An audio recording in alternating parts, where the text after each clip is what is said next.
Whoa, okay, before we begin, I need to first thank you for clicking on this video. And secondly, I wanted to give a little explanation about myself. I am Matt. Uh, Here's my other channel. I wanted to make this channel to make more serious videos. This is my first spoken video and also my first actually edited video. So, uh, well, I want to say I have an accent because I grew up speaking Spanish. The video, however, will have subtitles. At least I think. If everything goes well, it should. If it doesn't, then maybe I'll add them later. Again, thanks for clicking on the video, and I hope you enjoy. So, roguelikes, you know them, you love them, I hope. Here are some examples. Okay, so if you live under a rock and somehow don't know what they are, basically they are games with procedurally generated levels and permadeath. Permadeath meaning you only have one life and start over when you die. This also means that no run is the same.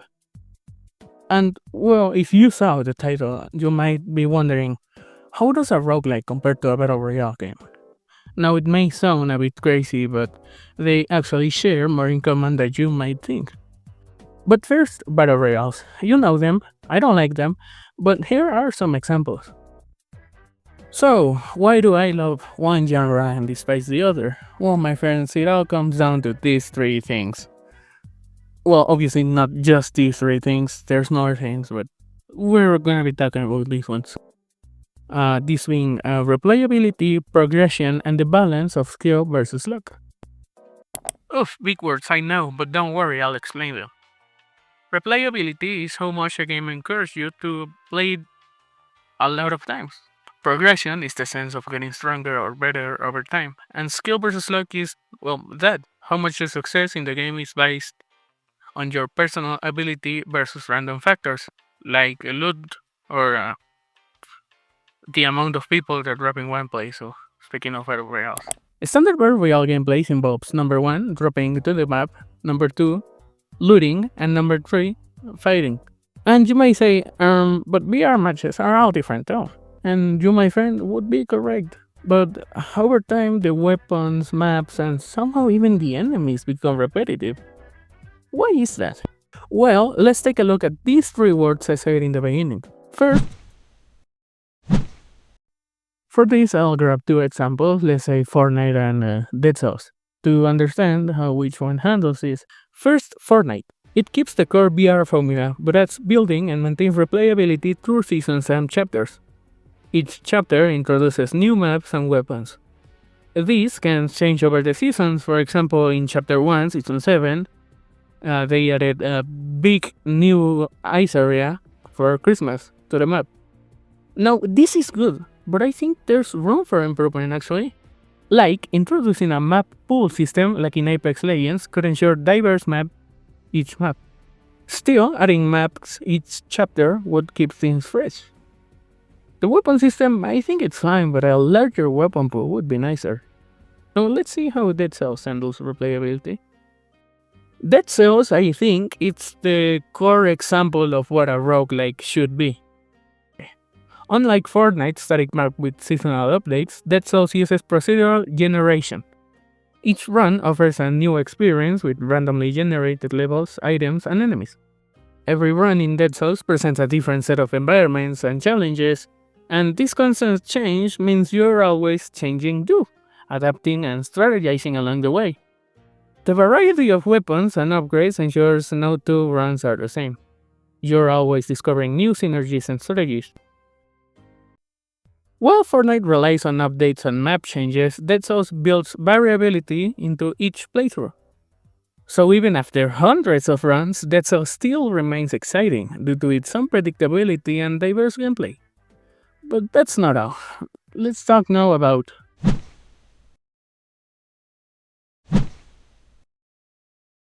For this section, I'll also grab two examples, this being Hades and Apex. So first, Hades. In Hades, progression is all about improving your character, but that's not all. Like even when you die, you earn resources like darkness and keys, which let you unlock permanent upgrades. Things like health boost, new abilities, or even new weapons. Hades is obviously not designed to be beaten in one run, so you'll still feel like you're improving and getting stronger with each attempt. Also, a big part of Hades' progression is the story. After each run, you unlock new things like dialogue and story elements with the gods and other characters. So even if you're running the same levels over and over again, there's still a goal to get to at the end of each run. Now, while Hades rewards you for every failure with something new, Apex is, well, let's just say it's more predictable. So, Apex, what can I say about you? My biggest mistake was probably hitting the install button, but back to it. Apex progression relies on improving your skills with every match. Plus, it has its battle pass, which encourages you to improve, gain more XP, and so on. But besides some weird business decisions, Apex has remained completely the same throughout the years, and it's a pretty good VR game. I just don't like these sweats. But enough about Apex, and about progression too. Let's now talk about... Now, for this section, I'll also grab two examples, let's say PUBG and The Binding of Isaac. Now, both genres have luck elements involved, but it also takes skill to master the game. First, PUBG. Now, PUBG is like the sole example of what a VR is. It was, I think at least, the first VR to become popular.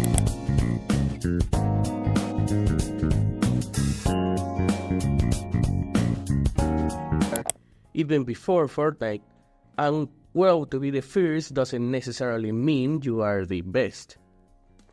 Now, PUBG has a lot of luck involved in the gameplay, like loot drops. Every weapon, item, and consumable in the game spawns at random point on the map.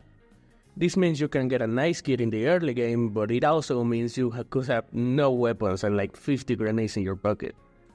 But that's not all. Most of the VR games are a zone of sorts.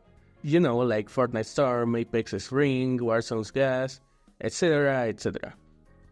This is to prevent camping, of course, and well, PUBG is no different. It also has a safe zone to push players closer together. The problem with these safe zones is they close in at random points in the map. I mean, you can be the entire game inside the safe zone, or you could be all the game running to the next zone. But enough about luck, now let's talk about skill. Now, despite all of the luck elements involved in PUBG, it also requires a lot of skill to master the gunplay. It requires things like positioning, game awareness, and quick decision making.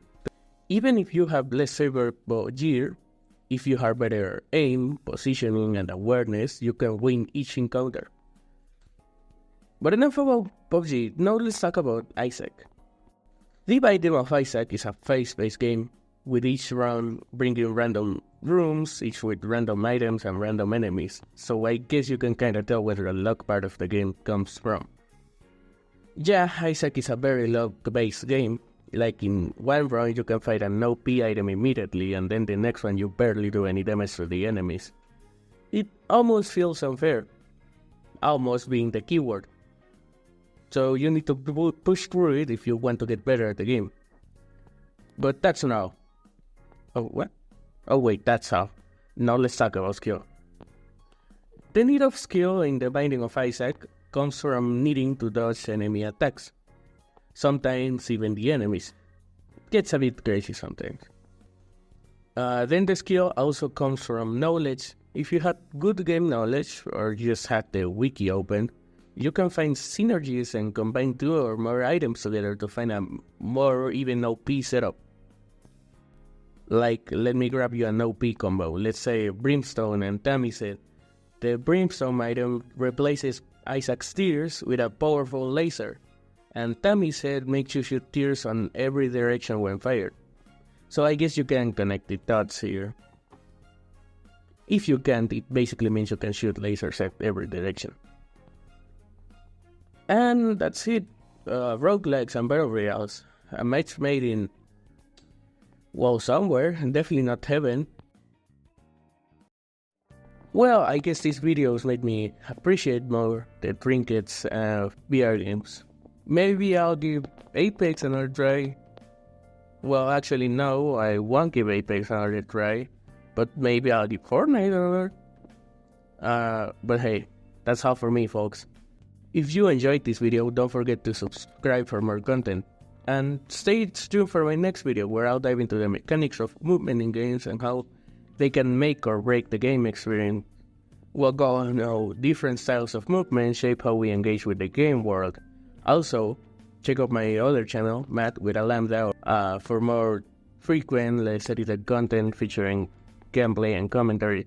Those videos are going to be unscripted, just me plugging the mic in and talking while playing, I don't know, mostly Overwatch. But anyway, thanks for watching, and I suppose I'll see you next time.